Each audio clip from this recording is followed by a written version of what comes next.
So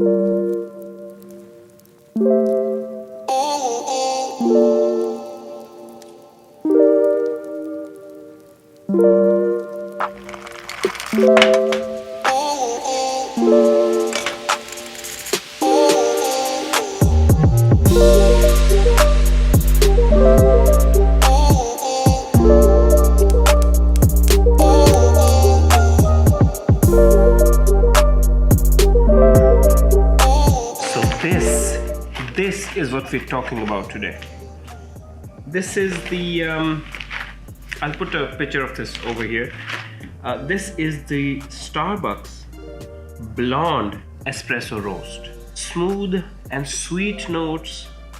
It's a Starbucks blonde roast, 100% Arabica. So the first time I had my coffee, which was not an instant coffee, it was a coffee which was freshly ground beans. It was a Lavazza, and I must say the difference of taste was overwhelming. It was overwhelming. I was amazed कि यार I mean, this is what coffee tastes like. It was mind-boggling at that time, because we didn't really have that much information. I was not literate in the coffee culture, and in the knowledge of coffee, and in the knowledge of beans, and in the knowledge of roasting, and in the knowledge of grinding. I used to think that a dark roast is something very premium, something very special. Ooh, that caramel taste. Oh, that ashy notes. And then you have your first specialty coffee, and the experience is profound. You tend to realize that the journey of coffee is so deep rooted.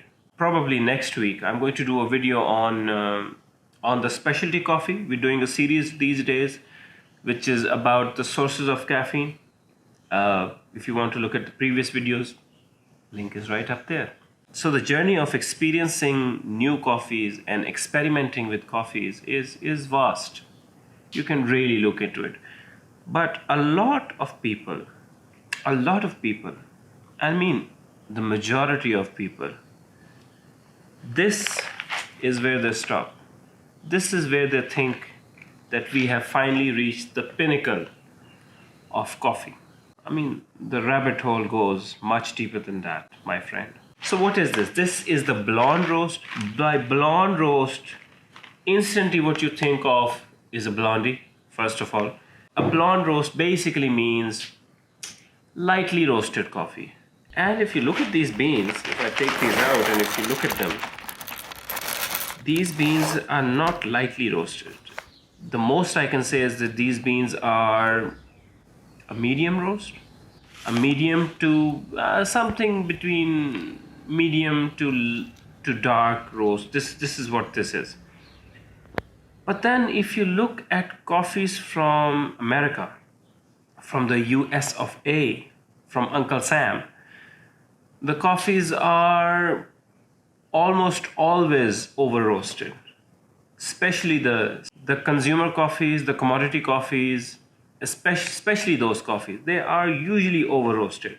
What they call medium roast in America, personally I would call that, or my little company that I have, my roast would be I would call that roast a dark roast. And what they call a dark roast, I would go as far as calling it toast, burnt toast. So the coffee culture is very different in America.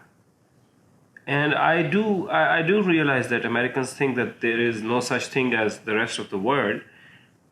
But coffee beans are very different all over the world, especially in the growing regions. The idea of a light roast, the idea of a medium roast keeps on varying. So the question is, how does it taste? Well, since I've been recording, this is perhaps my second cup. So hence there is a bit of milk in it. It's smooth. Yes, it's smooth.